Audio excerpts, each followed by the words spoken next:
नमस्ते, मैं आयुष हूँ। आप दी लल्लन टॉप देख रहे हैं। कोरोना वायरस, हम बहुत दिनों से इस वायरस के बारे में सुन रहे हैं। आज हम इसकी दवाई की बात करेंगे, लेकिन पहले कुछ बेसिक डिटेल्स जान लेते हैं ताकि सभी के लिए मामला क्लियर हो जाए।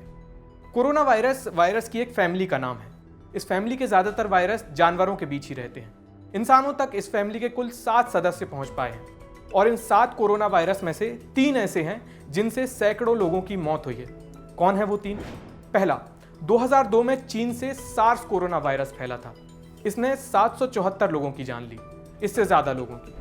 दूसरे नंबर पर 2012 में सऊदी अरब से मर्स कोरोना वायरस फैला। इसने 850 से ज्यादा लोगों की जान ली। अब तीसरे नंबर पर 2019 में इस फैमिली का सबसे नया सदस्य आया है, 2019 nCoV। पूरा नाम है 2019 नोवेल कोरोना वायरस। इसका घर का नाम है वुहान वायरस। 31 दिसंबर 2019 को चीन के वुहान शहर में इस वायरस का सबसे पहला केस सामने आया। तभी दुनिया ने पहली बार इस वायरस का नाम भी सुना। इस वीडियो में हम वायरस से निपटने के तरीकों पर बात करेंगे। वायरस से कैसे लड़ा जाता है, 2019 nCoV यानी वुहान वायरस से हमारी लड़ाई किस स्टेज पर पहुंची है और इस लड़ाई में एड्स की वैक्सीन का क्या रोल है। पिछले वीडियो में हम वायरस की बात कर चुके हैं, लेकिन यहाँ भी उस जानकारी की ज़रूरत है, इसलिए ब्रीफ में वायरस के बारे में जान लीजिए। वायरस की ज़िंदगी का एक ही मकसद है, फैलना। फैलने का मतलब है बच्चे पैदा करना। बच्चे पैदा करने के लिए चाहिए ऊर्जा, और ऊर्जा के लिए खाने पीने का जुगाड़ होना चाहिए। लेकिन वायरस ठहरे अव्वल दर्जे के मक्कार, इनको खाना बनाना नहीं आता। एनर्जी के लिए ये हमारे सेल्स यानी कोशिकाओं पर हमला करते हैं। हमारी कोशिकाओं से एनर्जी खींचकर वायरस अपने जैसे और वायरस बनाते हैं और हमारे शरीर की एनर्जी डाउन करके ये फैलने लगते हैं। ये वायरस के बारे में बुनियादी जानकारी थी। हमें वायरस के बारे में थोड़ी और डिटेल जाननी होंगी। कुछ नहीं, बस उसकी बनावट देखनी है। और बनावट में बस 2 चीज़ें, प्रोटीन की लेयर यानी कोशिकाओं को खोलने वाली चाबी, और दूसरी चीज़ है न्यूक्लिक एसिड, डीएनए या आरएनए, और ये है वायरस बनाने वाली रेसिपी। आप वायरस के अटैक को बैंक रॉबरी जैसा समझिए। इस रॉबरी में एक नोट छापने वाली मशीन तिजोरी के अंदर रखी हुई है।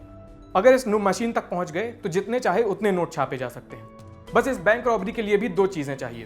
पहली चीज़, तिजोरी खोलने वाली चाबी। अपना हर एक सेल तिजोरी है और वायरस की प्रोटीन लेयर में इस तिजोरी को खोलने वाली चाबी होती है। ये प्रोटीन लेयर है और ये जो आपको दिख रही हैं ये हैं वो चाबियाँ। रॉबरी के लिए जो ज़रूरी दूसरी चीज़ है वो है नोट छापने की डिटेल्स। भैया मशीन को बताना तो होगा ना कि कैसा नोट छापना है, हिंदुस्तान का छापना है कि पाकिस्तान का छापना है। वायरस के अंदर मौजूद न्यूक्लिक एसिड्स यानी डीएनए और आरएनए, यही डिटेल्स हैं नोट छापने की डिटेल्स। ये है वो न्यूक्लिक एसिड। असलियत में कोई नोट तो छापे नहीं जा रहे हैं। दरअसल हमारे सेल के अंदर न्यूक्लिक एसिड से अगले वायरस का मटेरियल तैयार हो रहा है और वो वायरस भी उसी सेल या उससे अगले सेल पर हमला करेगा। वायरस पे वायरस बनते जाते हैं और ये लूटमार का सिलसिला चलता रहता है। इस लूटमार को कैसे रोका जाए? वायरस से लड़ने के 2 पॉपुलर तरीके हैं, एंटीवायरल और वैक्सीन। इन्हें एक एक कर देखते हैं। एंटीवायरल, ये दवाई है, शरीर के अंदर वायरस का इन्फेक्शन रोकने वाली दवाई। ऐसा समझिए कि ये दवाई उस ताले को जाम कर देती है जिसे खोलकर वायरस तिजोरी के अंदर दाखिल होते हैं। एंटीवायरस है तो बढ़िया चीज़, लेकिन इसमें कुछ एक दिक्कतें हैं। क्या है कि हमारी तिजोरी को खोलने वाले बहुत सारे ताले होते हैं, बहुत सारी रिसेप्टर साइट्स होती हैं। अलग अलग वायरस अलग अलग रिसेप्टर साइट से होकर अंदर घुसते हैं। ऐसे में ये पहचानना बहुत मुश्किल होता है कि किस रिसेप्टर साइट को ब्लॉक किया जाए।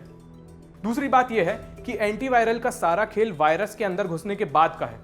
जब तक हमें पता चलेगा कि हमारे अंदर फलाना वायरस घुसा है, तब तक ये वायरस काफ़ी नुकसान कर चुके होंगे। तीसरी बात यह है कि ये सहूलियत सिर्फ वायरस से ग्रसित रोगियों के लिए है, ये कम्युनिटी के काम नहीं आती। इसलिए एंटीवायरल की जगह दूसरे उपाय को ज़्यादा तरजीह मिलती है, और दूसरा उपाय है वैक्सीन यानी टीका।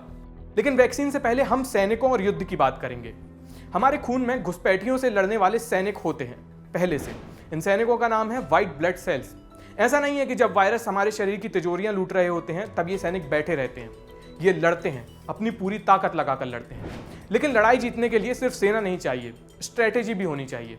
स्ट्रैटेजी से याद आया, मेरे मैथ्स टीचर हर बार मैथ्स की एक ही मेथड इस्तेमाल करने पर एक बढ़िया ताना मारते थे, तुमने मच्छर देखा और तुम तलवार लेकर दौड़ पड़े। हर गणित का सवाल एक ही मेथड से हल नहीं किया जाता और हर लड़ाई एक ही हथियार से नहीं लड़ी जाती। किसी से लड़ने के लिए तलवार चाहिए होती है तो किसी से लड़ने के लिए ताली। इसी तरह हर वायरस से लड़ने का तरीका अलग होता है और हर लड़ाई में अलग तरह के सैनिक चाहिए होते हैं। अब युद्ध का एक एज ओल्ड नियम जानिए। जिस चीन से 2019 nCoV और सार्स जैसे कोरोना वायरस निकले हैं, उसी चीन से लगभग 1500 साल पहले एक किताब निकली थी, द आर्ट ऑफ वॉर, युद्ध की कला। इस किताब को लिखने वाले सन त्जू ने एलिमेंट ऑफ सरप्राइज का जिक्र किया है। सन त्जू लिखते हैं, खुली चुनौती देने पर तुम्हारी सेना कुचल दी जाएगी। युद्ध जीतने का सबसे अहम हिस्सा है सरप्राइज। वायरस से बेहतर सरप्राइज शायद ही कोई दे पाता हो। हर वायरस दूसरे से बहुत अलग तरीके से लड़ता है, इसलिए हमारी व्हाइट ब्लड सेल्स की सेना नए वायरसों से सरप्राइज हो जाती है। नया वायरस आने पर हमारे सैनिकों को बहुत वक्त इसी चीज में लग जाता है कि इससे लड़ा कैसे जाए, और जब तक ये स्ट्रैटेजी बनती है तब तक वायरस हद से ज्यादा फैल चुके होते हैं। अब वैक्सीन यानी टीके की बात करते हैं। वैक्सीन क्या करती है? वैक्सीन हमारे अंदर की सेना को सरप्राइज के लिए तैयार करती है। दरअसल किसी भी घुसपैठिए से लड़ने वाली वैक्सीन उसी घुसपैठिए के सैंपल्स होते हैं। जैसे वायरस के केस में वो सैंपल्स वायरस के ही होंगे, बस ये सैंपल कमजोर या मरे हुए घुसपैठियों के होते हैं, ताकि हमारा शरीर इनकी चपेट में ना आए और इनकी पहचान भी हो जाए। और पहचान के साथ साथ हो जाती है इनसे निपटने की तैयारी ये कि ऐसे टाइप के वायरस से कट्टा लेकर लड़ना है या AK-47 लेनी है या इन्हें बम से उड़ाना है। वायरस के केस में वैक्सीन मरे हुए या कमजोर वायरस होंगे, ये मैं बता चुका हूं। वैक्सीन में एंटीवायरल वाली दिक्कतें कम हैं। एक तो ये क्योर नहीं है, ये प्रिवेंशन है। मतलब वैक्सीन आपके शरीर को बीमार होने से पहले ही तैयार कर देती है। वैक्सीन से हमारी इम्यूनिटी यानी रोग प्रतिरोधक क्षमता तो बेहतर होती ही है, इससे हमारी हर्ड इम्यूनिटी भी बेहतर होती है। हर्ड इम्यूनिटी मतलब हमारे झुंड की रोग प्रतिरोधक क्षमता। सोचिए, अगर आपके दोस्त के अंदर ही वायरस खत्म हो जाएगा तो वो आप तक पहुंचेगा ही नहीं, या कम से कम उसके फैलने के कम चांस होंगे। वैक्सीन हमेशा एक बड़ी टारगेट पॉपुलेशन को दी जाती है, और इसमें एक बात का इतना लोड भी नहीं रहता कि सामने वाले को वो बीमारी है या नहीं। अब उस सवाल पर आते हैं जिसके लिए ये वीडियो बनाई जा रही है। 2019 nCoV नाम के कोरोना वायरस की वैक्सीन कहाँ है? 10 जनवरी 2020 को चाइनीज साइंटिस्ट ने इस वायरस की जानकारी सार्वजनिक की। वायरस की जानकारी मतलब इसका जेनेटिक कोड। न्यूयॉर्क टाइम्स के मुताबिक इसकी अगली सुबह अमेरिका के कुछ साइंटिस्ट ने लैब में काम शुरू किया और कुछ ही घंटों में जेनेटिक कोड के उस हिस्से की पहचान कर ली गई जिससे वैक्सीन बनाई जा सकती है। बहुत सारी सरकारी और प्राइवेट एजेंसियां इस कोरोना वायरस की वैक्सीन बनाने में जुटी हुई हैं और कुछ हद तक ये प्रोसेस में सफल भी हुई हैं।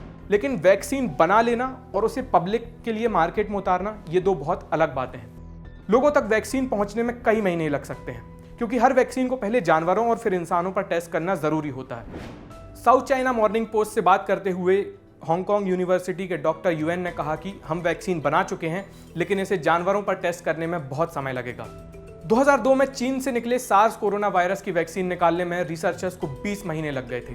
वैसे कुछ रिसर्चर्स ने HIV की वैक्सीन को मॉडिफाई करके कोरोना वायरस की वैक्सीन बनाई है। HIV यानी ह्यूमन इम्यूनोडिफिशियंसी वायरस, वही वायरस जिससे एड्स होता है। 24 जनवरी को दी लैंसेट में छपी रिपोर्ट के मुताबिक ये वैक्सीन लोपिनावियर और रिटोनावियर के कॉम्बिनेशन से बनी है। जिन येनटेन हॉस्पिटल, जहां शुरुआती मरीजों को रखा गया था, वहां इस वैक्सीन का कंट्रोल ट्रायल शुरू हो चुका है। 2004 की एक स्टडी से सामने आया था कि ये कॉम्बिनेशन सार्स कोरोना वायरस से पीड़ित मरीजों के लिए मददगार साबित हुआ है। ये शुरुआती और जुगाड़ू तरीके हैं। 2019 nCoV की एक मुकम्मल वैक्सीन लॉन्च होने में अभी वक्त है। मुकम्मल समझ के लिए देखते रहिए दी लल्लन टॉप। अगर आप फेसबुक पर हमें देख रहे हैं तो हमारे पेज को लाइक कीजिए। अगर आप हमें यूट्यूब पर देख रहे हैं तो हमारे चैनल को सब्सक्राइब कीजिए, और हमारी एक एंड्रॉइड ऐप है, उसे जाकर आप जल्दी से जल्दी डाउनलोड कर लीजिए। ये वीडियो देखने के लिए बहुत बहुत शुक्रिया।